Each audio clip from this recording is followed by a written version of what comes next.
Hello दोस्तों, कैसे हैं आप। आज की कहानी का नाम है गुरूर। रंजना बोली, मैं अपने मैके जा रही हूँ। अब 10 बार मेरे कदमों में नाक रगड़ोगे तभी वापस आऊँगी। राजीव ने उसकी तरफ देखा भी नहीं, चुपचाप दरवाज़ा बंद कर लिया। शादी के 5 साल वर्ष बाद वो पहली बार बस से पीहर जा रही थी। 5 वर्ष पहले रंजना और राजीव की शादी हुई थी। रंजना बहुत सुंदर थी, लंबा कद, गोरा रंग, आँख सांचे में ढला हुआ बदन, तीखे नैन, नक्श गजब ढाती हुई फिगर। वो उसे देखते ही दिल हार बैठा था।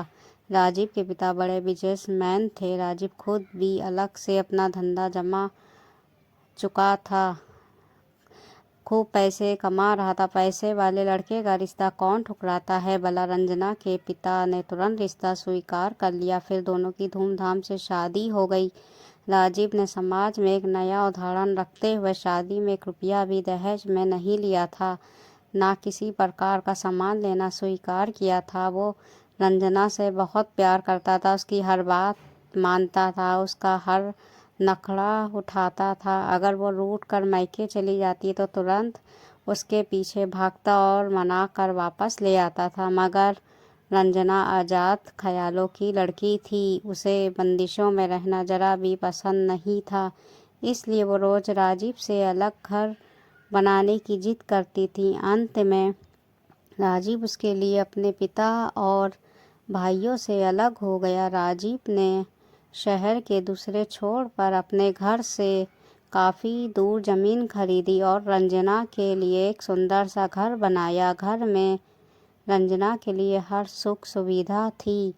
नौकर थी, उसके लिए पर्सनल गाड़ी भी थी। वो उस पर फिदा था, उसके लिए कुछ भी कर सकता था, किसी को भी छोड़ सकता था। मगर रंजना खुद से प्यार करने वाली औरत थी। उसे अपनी फिगर से इतना प्यार था कि वो राजीव के बच्चों को भी जन्म नहीं देना चाहती थी। चुपके से दवा ले लेती थी। इसी कारण 5 वर्षों में वो एक बार भी गर्भवती नहीं हुई। उसके बहुत महंगे शौक थे, पैसों को पानी की तरह बहाती थी। वो राजीव के बिना भी होटलों में खाना खाने चली जाती थी, गैर मर्दों से संबंध भी बना लेती थी। फिर एक दिन राजीव को पता चल गया। उसने उसे समझाया कि वो उससे बहुत प्यार करता है, उसे किसी भी कीमत पे खोना नहीं चाहता। अगर आइंदा उसने उसे गैर मर्द के साथ देखा तो वो बहुत बुरा होगा। मगर कहते हैं, ना चाहे मर्द हो या औरत, अगर उसे बाहर मुंह मारने की आदत पड़ जाए फिर वो कभी नहीं छूट पाती। यही रंजना के साथ हुआ। रंजना ने फिर से उसे किसी और के राजीव ने फिर से उसे किसी और के साथ पकड़ लिया। इस बार दोनों में बहुत झगड़ा हुआ और रंजना घर छोड़कर चली गई। इस बार तो उसने रंजना को गाड़ी भी नहीं ले जाने दी।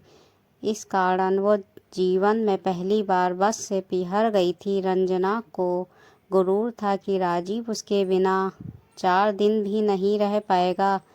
नहीं नहीं दिखूंगी तो दौड़ा आएगा। मगर 1 महीना बीत गया, राजीव नहीं आया। रंजना के तीनों भाइयों की शादियां हो चुकी थी। भाभीियों के घर में रहना इतना आसान नहीं होता, ऊपर से वो सिर्फ ऑर्डर देना जानती थी। इस कारण भाभियाँ 1 महीने में उसे तंग आ चुकी थी। रंजना को भी पीहर में वो ऐशो आराम नहीं मिल रहा था जो उसे ससुराल में मिलता था। राजीव के आने की उम्मीद टूटने लगी तो उसकी अकड़ ढीली पड़ गई। उसने हार कर राजीव को फ़ोन मिलाया, मगर उसका फ़ोन बंद आ रहा था। उसने 3-4 दिन तक के फ़ोन ट्राई किया, मगर राजीव का फ़ोन ऑफ ही था। अचानक उसे एहसास हुआ कि कुछ गलत हो गया है। वो तुरंत ससुराल की तरफ निकल पड़ी। रास्ते में वो ईश्वर से प्रार्थना करती जा रही थी कि अब वो बिल्कुल सुधर जाएगी, सिर्फ राजीव की ही बनकर रहेगी, उसके बच्चों को जन्म भी देगी और अपनी गृहस्थी बसाएगी। जब वो अपने घर पहुंची तो उसने देखा घर के ताला लगा था और घर के दरवाजे पर लगी नेम प्लेट बदल चुकी थी। अब घर का मालिक कोई और था। फिर वो राजीव के ऑफिस गई, मगर ऑफिस भी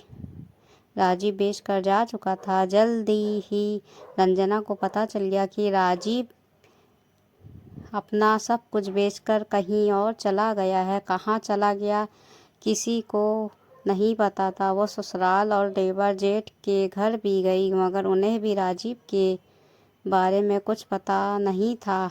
अपने माता पिता से राजीव अपना हिस्सा पहले ही ले चुका था, इस कारण वो उनके पास भी नहीं रुक सकती थी। थक हार कर वो ऑफिस वापिस पियर आ गई। आज 6 साल हो गए रंजना पियर में रह रही है। अब वो भाभी और भाइयों की दया पर जी रही है। अभी तक उसका राजीव से डिवोर्स भी नहीं हुआ, इस कारण वो दूसरी शादी भी नहीं कर पाई। उसे आज भी नहीं पता राजीव कहाँ चला गया। उधर राजीव मुंबई में जाकर बस गया और मज़े से अपनी ज़िंदगी बसर कर रहा है। रंजना को उसने हमेशा के लिए जीवन से निकाल दिया है। दोस्तों, उंगली का नाखून जब तक के मांस से जुड़ा रहता है, तब तक की ही चोट लगने पर दर्द होता है। जब वो मांस से ऊपर निकल जाता है, तब उस पर कितने भी प्रहार करो दर्द नहीं होता। उसी प्रकार इंसान जब तक रिश्ता बचाना चाहता है तभी तक शिकायत करता है, फिक्र करता है, परवाह करता है, नाराज़गी दिखाता है। उसके बाद तो किसी के छोड़ कर जाने का भी कोई दर्द नहीं होता। रंजना ने बेवफाई की हदें पार कर दी थी, इस कारण उसका सब कुछ उजड़ गया। क्या राजीव ने उसके साथ सही किया? दोस्तों, ये हिंदी कहानी आपको कैसी लगी? अच्छी लगी तो हिंदी कहानी को लाइक, सब्सक्राइब, शेयर ज़रूर कर दीजिएगा। मिलते हैं अगली नई हिंदी कहानियों के साथ। तब तक के अपना ख्याल रखिएगा, दुआओं में याद रखिएगा।